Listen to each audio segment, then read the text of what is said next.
Namaste. Welcome to our 23rd talk on the Bhagavad Gita. We're ready now for the 33rd verse of the fourth chapter. We've been talking about offering, yagña, sacrifice. So as I say, that's not too good a word, but there is no other word. This is why it's important to develop a Sanskrit vocabulary. I don't mean you've got to study the language, but there are certain technical terms you can't find in any language other than Sanskrit because the thoughts that the great rishis of India had have never been thought anywhere else. So, we spoke of different kind of offerings. All right. Better than the sacrifice of material things is knowledge sacrifice. In other words, you could give all kinds of things in ritualistic worship, or you could do what is called Manusha Puja, worship of humanity in the sense of charitable deeds, caring after people. So many of these things, many physical things we can do, and well, we can even give of our material possessions to people. But, and it's good to do these things, but better than all of these things is jnana yagya, the offering, the sacrifice of jnana, which means real wisdom, real insight, not just knowing facts, but in a clarified and developed, that is, evolved mind, knowing the way things really are and living in the way things really are. Many people act contrary to what they know to be true, but that is deepest ignorance. But real knowledge is also following it. All actions without exception are contained in knowledge, in jnana. In other words, the purpose of our life is to develop atmajnana, knowledge, experiential knowledge of the self, and then brahmajnana, the experience of Brahman, the self of ourself. That's what it's all for. Everything else is vastly secondary. Know that by prostrating yourself, by questioning, and by serving them, the wise who've realized the truth will therefore instruct you in that knowledge. Now, there weren't any theological seminaries at that time. There weren't any schools of philosophy operating in the major cities. Instead, there were people who had wisdom, who usually had the wisdom to live outside of all the noise of towns and cities in a quiet, calm, rural place. And these wise people would have students. Sometimes they had students that from childhood they educated in what was called the Gurukula, the Guru school. But they were also there for adults to come and sometimes live with them for a while. And since they were living there and they were, of course, being fed and given a place to sleep, etc., they paid for it by doing work, even if it was cleaning up the yard. It was not a matter of money at all, but they gave service. not service like groveling and saying, oh, you're the greatest thing ever. That's just being a slave. That isn't being a real student. So you question them. You need to have questions in your own mind. I cannot count, because I wish I had never experienced, the number of times that people have said to me, oh, I just have so many questions. When we get together next week, I don't know where I'm even going to begin. Okay, so I wait. And they come in, and I say, all right, believing them, I would say, what questions do you have? Oh, not any. No. You don't have any questions, though? No. As if it's a surprise to them that I would think that they had questions when they given the old, I won't even know where to begin when finally we get together. What kind of liars are these? And do they think I'm a fool? But they did it over and over again. I've had a small group of people come filled with questions. All right, what should we talk about next? What should we, first? And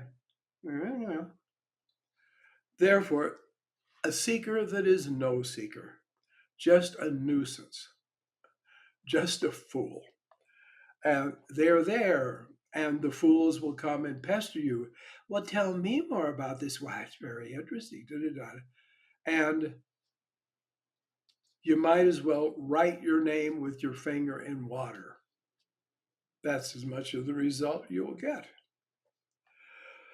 So, though, if they are interested, they will have genuine questions and intelligent questions. This is one of the things I like so much about our monthly online satsangs. They are questions that show the people who submitted them have really been thinking about the subject and thinking about the matter and wanting to have a good and complete understanding. I appreciate that greater. The truth is, far greater than a wise teacher is a wise student, a wise pupil. So, if you question, serve, of course, in this sense of today, is not flattering and so on. Just give your attention with the intention that you're going to put it into practice and yourself become a wise person. Yes. Know this, and you shall not again fall into delusion. So, know, first of all, jnana is supreme. And know how to learn from the wise. And that includes learning from books, learning from the Bhagavad Gita itself. If it's real knowledge, Marcus Aurelius said that a mind that has once been expanded by knowledge can never go back to its former dimension. He has more faith in human ignorance than I do. I think it's very easy for people to go back, or at least pretend they're back at the old place. But still, if we're seeking in the right way for the right reason, for the right thing, we won't fall back into delusion. By this, you shall come to see all creation in your own self, and then in me. Now, he doesn't mean, let me explain this. You are a miniature universe. Dr. Judith Tyberg told me that one time at Banaras Hindu University, they had a guest lecturer who had two huge charts on either side of him as he spoke. One was a map of the universe, as much as people knew to make, and the other was an anatomical chart taken from what at that time was the number one a book on anatomy called Gray's Anatomy. So he had those on either side, and he showed how the body of the human being was a miniature of the universe, a reflection of the universe, how various parts of the body corresponded to various parts of the universe. And a yogi can then, in meditation, much to his surprise, see that there are like worlds inside himself, miniature, of course, suns and planets moving around the suns, and it's as if it fills him. I had that experience. It was quite a surprise to me. I was sitting meditating one day, and then all of a sudden, I saw these worlds kind of glimmering in me, a brighter spot around each around which each clump was clumped around with the sun, and then there were planets. But I saw it very clearly, and I thought, well, this is an illusion. And then I didn't ask her about it, but because the cosmos responds, especially to the yogi, excuse me, of course, this is going to happen. Dr. Tyberg, the next time I saw her, told me about this. And I realized, okay, the infinite is letting me know. I'm not deluded, at least in that area, that there is a cosmos inside of me. And then see it all in yourself, and then in Brahman.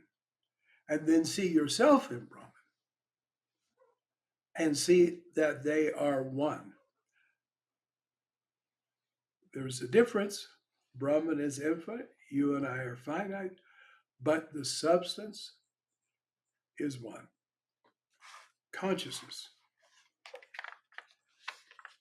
Even if you should be the most sinful among all the sinful, yet you would cross over all sin.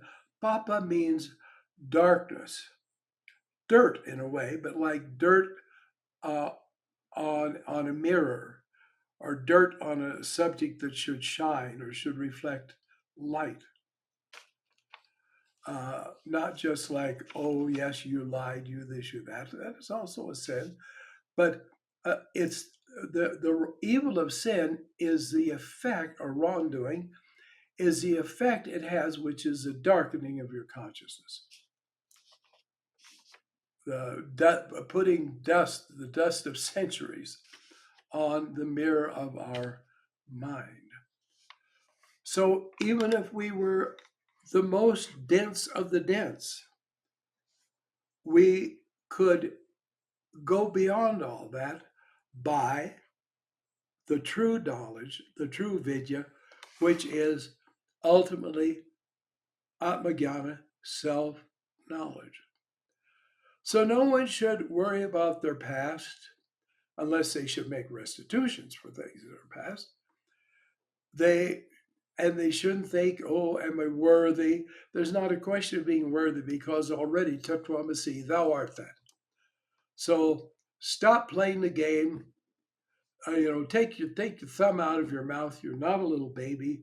You are that spirit reality. And begin learning about it and meditating and doing sadhana, so you will experience it and live like that. By this jnana alone, which is not intellectual ideas or truths. As I mentioned before, someone asked Shankaracharya, what is truth? And he said, there's no such thing as truth. There's only the true, the real. You could say, what's reality? There is no reality, but there is the real. The sat, from which we get the word satya. That is what we are.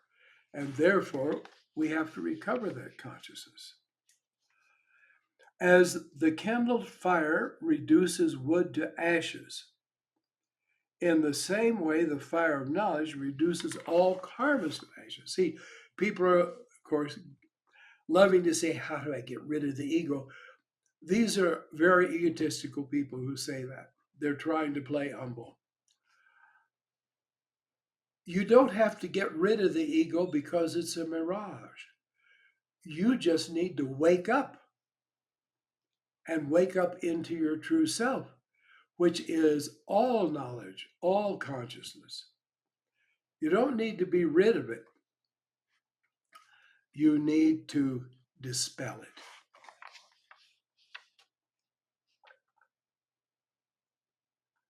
And then all the karmas are gone, because karma, it says, we'll come to where we'll find the section, you dream you act, and you dream you have results of your actions, but it's just a dream.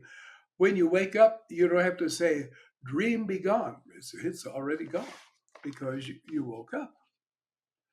So all delusions are gone. No purifier equal to knowledge is found here in the world. None of this nonsense about bhakti, devotion, oh, loving God, or karma. Do good, do good, do good. See, if you are good, you will do good. Naturally, because we're dwelling in the mirrored illusion, we get it backwards. If I act good, then I am good. No, it's just an action. A lot of really bad people do very good things to cover up the fact that they're bad people. Therefore, Shivananda had that little motto, which was actually up over the door in the satsang hall there at Shivananda Ashram: be good, do good. You have to be before you do. Otherwise, it's not of much lasting quality. You must be that. So, no purifier equal to knowledge is found here in the world. He who is himself perfected in yoga, in time, doesn't happen overnight. There are these instantly awakened people. You may have had the misfortune to meet them. Let's hope that they went out of your life quickly. But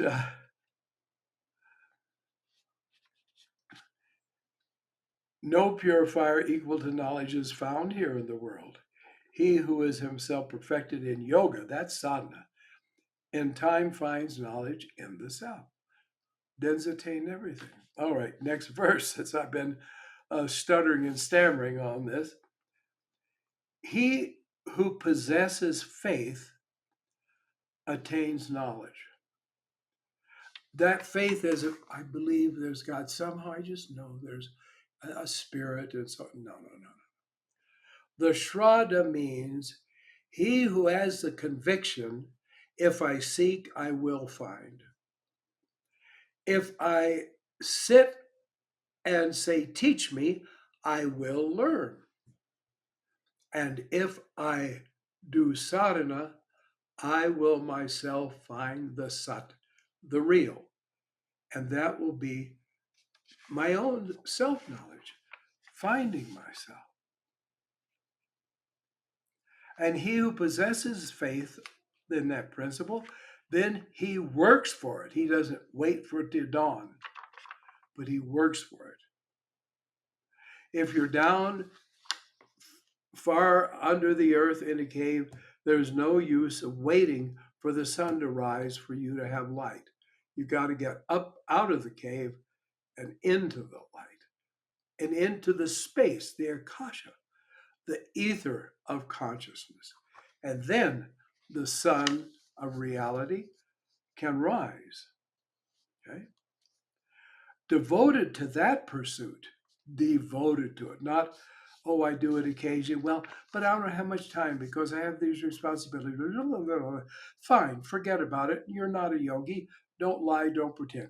Go join the Methodist Church, or better yet, go to Unity Church. But leave yoga alone, and please leave Hindu religion alone. All right. The man who is ignorant and without faith of a doubting nature is ruined. He doesn't say will come to ruin. Says he is ruined. Understand this, because you see, if you have an earthenware pot and it slips out of your grasp and it breaks, it's broken. Are you going to try to use it as a pot again? How will you do it? Understand there are in this world those who are still somewhat intact and some who are totally broken. And you must love and leave alone the broken, because you can't help Humpty Dumpty get back together again. They are ruined. Forever, of course not. But for this incarnation, it's over. Or maybe in 40 years, a time cycle will have run out, and then they'll be ready for it. No one is lost forever or ruined forever, but know that the people, though, that have these deficiencies, they don't have jnana, they don't have faith, they don't have an inner assurance of the reality of spiritual life, they are fallen in a heap already. They're decayed and gone already. Don't let them try to be a teacher to you. And just close the door. And you be on one side and them on the other. Neither this world nor the next, nor happiness is for the man of doubt. Because doubt, in a sense, is also denial. It is a form of unbelief, not just mere doubt. It is often a desire that these spiritual realities are not realities, and they have no obligation then to follow and try to reach these things. And let them be. If that's what they like, let it be so. I remember a recorded talk by Yogananda, and he kind of come to the end of a thought, and then he said, but you go after God. That's it. Action does not bind him, whose actions are renounced in yoga. In other words, you have acted, you do act, but daily you sit and you give yourself a bath in consciousness, in awareness. And the things of the previous time, since you last meditated, they can just be dismissed. You shine the light and the shadow that they are goes away. Or the impressions go away. Meditation does indeed dissolve karma. Back to the beginning of that verse, action does not bind him, whose actions are renounced in yoga, whose doubt is severed by knowledge, and who is self-possessed, possessed of his own self. That's what you're after. Not the feet of the guru, and not even grace of God. Yourself. You are the answer to the problem of life. So, he concludes, this is a final verse. Therefore, having severed with the sword of your own knowledge, not the knowledge of scriptures, not the knowledge that Krishna had when his words were given, and not the little bit of knowledge I have in these talks, with the sword of your own knowledge, sever this doubt that proceeds from ignorance abiding in your heart. Arise. See, that's what the prodigal son said. It says he came to himself. He remembered, what am I doing in this place? Why am I looking after these filthy, stinky hogs? He realized, I am a home. What am I here? Like a virtual slave, working among the filth and the swill. So as he came to himself and said, I will arise and go. First, you've got to arise. You've got to elevate your consciousness. You've got to meditate. You've got to do sadhana. And in that doing, you will go and come back to where you belong and attain peace. Anandamaya Ma, I've mentioned before, once I say had a vision. It was, I mean, she was sitting somewhere and there was this tree and she heard some singing and she looked up and there was, she said, Balak, that means a young boy, sitting in the tree. But she knew it was visionary. And he had his eyes closed and he was singing in great ecstasy this song, which Ma then taught it to us. She sang it for us and then had us sing it. But basically, it said, having acquired a human body, remember Ram. Now, this is both Ram the avatar, but your own true self, which is Ram. And having filled your mind, your consciousness with Ram, go cello Ramadam. Go to the abode of Ram, which is the infinite. Ram came into this world out of the infinite, and you and I did the same. And now we go back. We go back to our true home. It's a glorious idea and a glorious ideal, and it can be done so easily through sadhana. All right, thank you for your patience. I've gone over the time, but we can see each other again in the next talk. Namaste.